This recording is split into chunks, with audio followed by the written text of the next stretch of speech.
before you go, Abby, I'll just respond to NY real quick. I think that does have a lot to do. It does has a lot to do with it. There's maybe me and maybe one or two other professors out of 50 professors on campus who are like, yo, if you want to come to office hours and talk more about this, because they're like, yo, I'm taking an ethnic studies class and it's telling me that America is evil, but you're telling me, Professor Gildish, that it don't happen like that. Like, it's not that America's evil, it's that America made mistakes.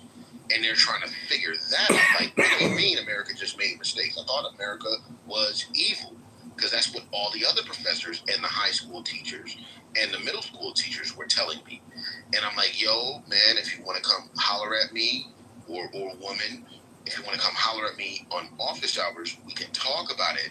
But, a lot of them are afraid to do that. I've got like one or two students who will do that.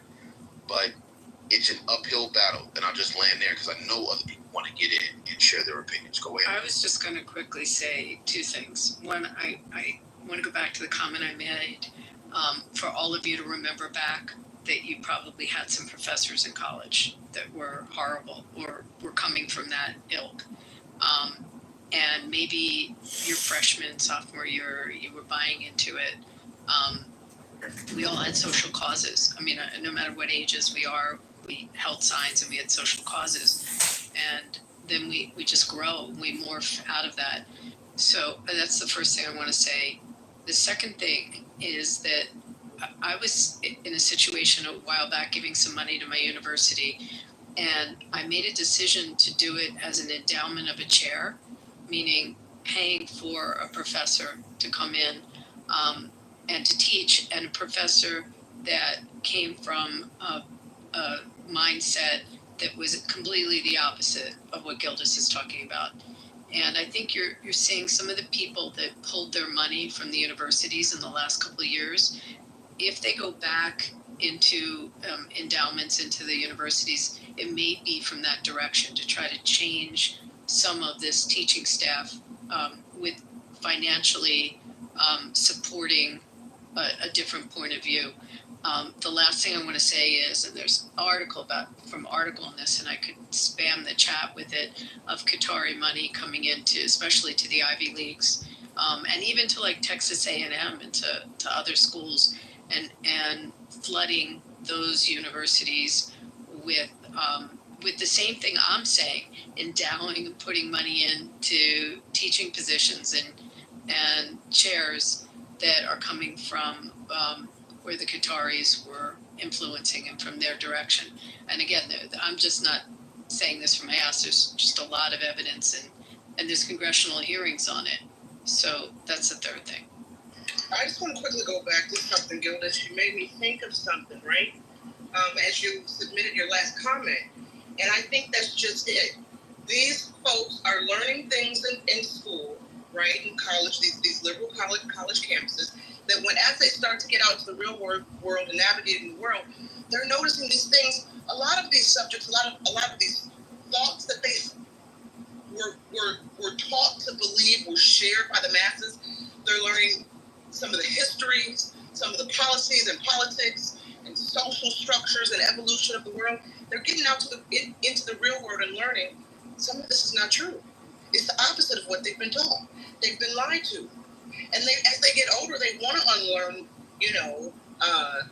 some of the brainwashing, because they're realizing it doesn't align with their moral code, right? But it's hard to unlearn these things when you've been taught that the world is your enemy, and it's safer inside this bubble of hive mind kind of progressive fringe thinking. I don't know. That's not a question, sir, but you made me think of that, and I just wanted to share.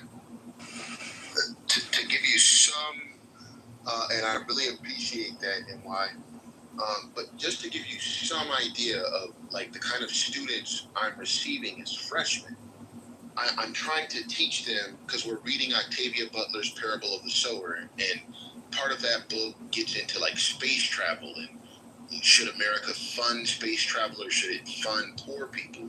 And if we're sending money to NASA and not sending it to the poor, is that a problem or not? Now, most of the professors say that is a problem.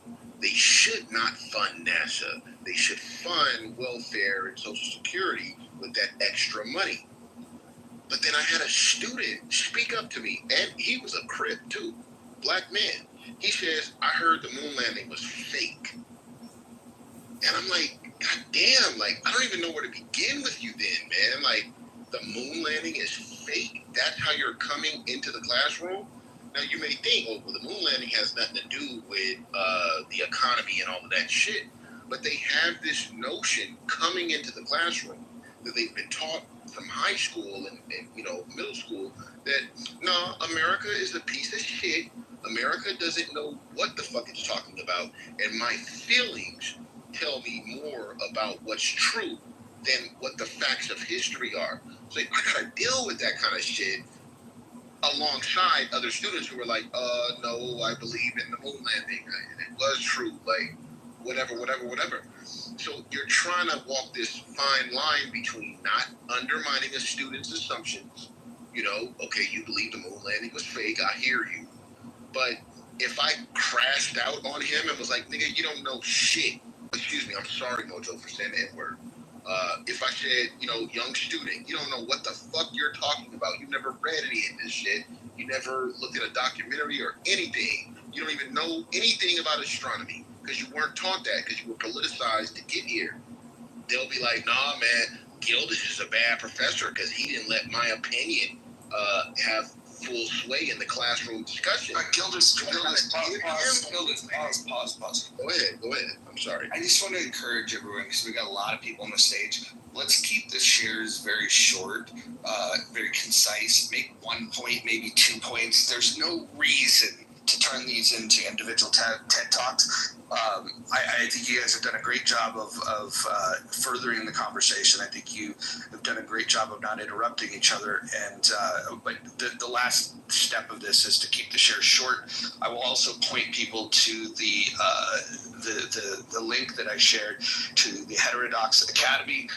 This is a group of people that's made up of folks that are left, right, and center that believe in all of what we're talking about, which is that these college campuses, instead of being indoctrination camps, they should be challenged to allow students to ask different questions and to challenge the orthodox thinking that there's only one right answer. Like this idea that, on a college campus like this, this Rawlsian thing that's kind of poisoned people's minds on campus.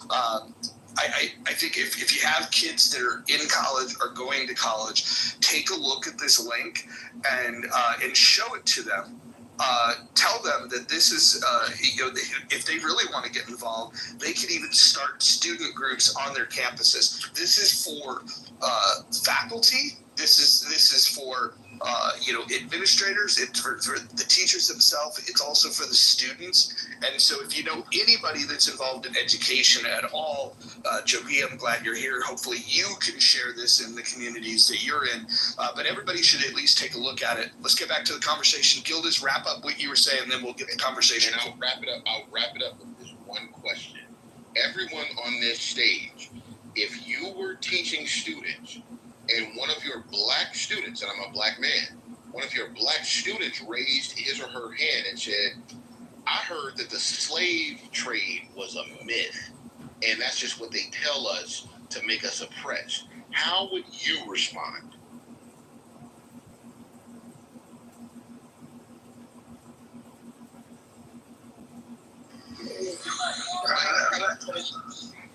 It's an obvious answer. The obvious answer, of course, it's not a myth. So let's go on to the conversation. Why would you even bring that up? Well, hold on. Hold on. I think the reason he brought that up is the point he's making, and he's making it in a colorful way, is that there's certain outlandish things that colleges can declare as like, oh, this is true, which can be completely ahistorical. But then if you were to mention other things, being completely, if you were to raise the question like that he just did, to try to teach that, there would be an outrage. And I think that the point is that we should the expectation we should have from these institutions is if you teach math, teach math. If you teach science, teach science. If you are teaching history, how about, if there are historians that disagree, why not flag that in the conversation rather than simply bringing your own viewpoint into a classroom and saying, because this is what a lot of professors will do, is they will grade people on their understanding of history. In fact, we had a great conversation the other night about the 27th Amendment, and there was the 27th Amendment was something that was brought up and 200 years ago didn't get ratified, and this young man at 19 years old was at the University of Texas and challenged in the classroom, hey, why don't we bring up the 27th Amendment and we could, cause Congress to not be able to give themselves a pay raise, and he told his professor, this is something that, it's not dead constitutionally. This is a live amendment that just never got ratified. Let's bring it back up. That teacher gave that student a C on their paper saying that they didn't understand the Constitution. That young man took that argument, put it out there in the ether, and Congress people and other scholars picked it up and said, he's right. And they brought it back up, and the 27th Amendment got passed 200 years later. And this is where teachers that are activist types or just know-it-alls in general are not opening up the conversation. I think that was Gildas's point, but he wanted to do it in a provocative way. But I want to get some other voices in here. We got Johnny that's here that understands the English language better than anybody. We got David, who I haven't seen in a while. He's got a pink ticket that he'll probably need to cash in at some point. We got Anson, that if anybody wants to know, about the military, if that topic comes up, there's nobody more educated. Lots of fucking cool people, even in the audience. We got the brilliant Roya. We've got Randy, Darren. We got a goo. We got Allie, who I won't tell you who Allie is. I think that's a burner account for somebody else with a name that rhymes with her. And then there's MGK. Yeah, we got an all-star goo. We got Bree with a pink ticket sitting in the goo. I don't know what that's all about. Bree comes to these rooms. She knows how to cash in a ticket. Beaver knows how to cash in a fucking ticket. Anyways, let's keep the conversation going. Who wants to? I'd like to jump in really quick. 4th of July and Thomas Paine, the clear architect of the Declaration of Independence, where we the people can govern ourselves. How amazing is that? He came up with that. They say it's Jefferson. Of course it's not. Read it. The original drafts. I got low battery here. I'm on this river here. I'm ready to die out. But Thomas Paine, the father of democracy. Read him. Let's study him and realize that we the people are in a desperate situation where we can be in charge. He wrote about it back in 1776, and it's crazy that they even said Jefferson wrote it. God loved Jefferson. I'm not saying anything bad about him, but Thomas Paine wrote the Declaration of Independence, African slavery in America, common sense, rights of man, age of reason, so many awesome Agrarian justice. Yeah, baby, I love it. And why aren't we talking about him? That's what blows. Mark, do me this favor. Go start a fucking house called Thomas Paine, and what we will.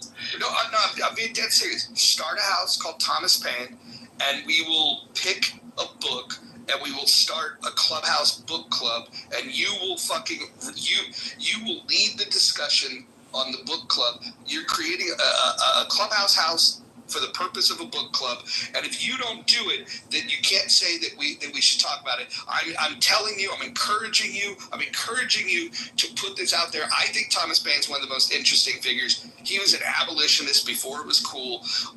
Thomas Paine is one of the most important voices, and by the way, not just in the American Revolution, in the French Revolution as well. And I don't think enough people know about Thomas Paine. I think we should study him. We should talk about what we agree with, what we disagree with. Here's the other thing. Thomas Paine, when he died, because he was a deist, because he didn't believe in the same thing that Protestants believed in, Nobody came to his fucking funeral. This guy was on a fucking island. He was one of the most influential people in the American Revolution, and people, his peers that benefited from the work that he did. His work in writing Common Sense is why we had a revolution. It's why we won a revolution. And then they tossed him away because they didn't agree with his religious views. They didn't even come to his fucking funeral. Mojo, you're the bomb. I'll work on that. Thank you for that. Yeah, for sure. I love what you just said. Thank you. Dude, we got an all-star cast. We got El Normo in the building. For those of you guys who don't know El Normo, follow this man. Follow El Normo. I voted for him for president. He's the last liberal in America. He is the. I genuinely believe he's the last liberal in America. And for those of you that always say that liberals are bad, follow El Normo. You'll find out that liberals are not just good; they're right about most things. And you'll also find the difference between liberals and progressives if you follow El Normo. El Normo is a fascist. Thank you very much. All right, let's keep the conversation going. Why we got a break? Oh, hold on, David. Why we had a break? Matt, could you post in the chat a link to your house? I think that it's important to promote houses that are doing good rooms. Matt had a room the other night, him and his fellow mods in there, which included Sarah, which included Joe Hero and Hero. They had one of the best rooms that this all year long. And so I would definitely follow his, join his house and follow Matt. So Matt, if you could put that in the chat, that'd be great. But David, go ahead. Yeah, so the topic of this room is reclaiming our universities. Is that right? Like, if I want to understand. Well, that's where we went was talking about, you know, the failures of the university. So yeah, I would love to get your. Yeah, so like recently I think there's a new law right, which specifically states that biological men cannot compete in women's sports, and also that you can't cut off the genitals of children,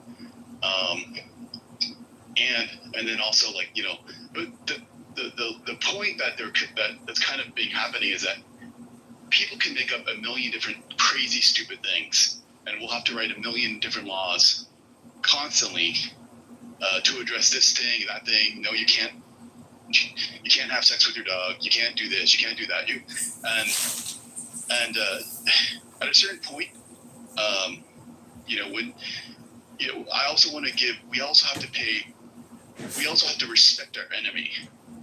What they did to overtake the universities and the public schools, K through 12, primarily focusing on the high school and colleges, they didn't quit year after year. Like, in other words, this was a multi-decade effort going back from the 50s. I think you had a discussion topic a few months ago about the Frankfurt School, and we didn't know exactly who we saved during World War II and the Holocaust.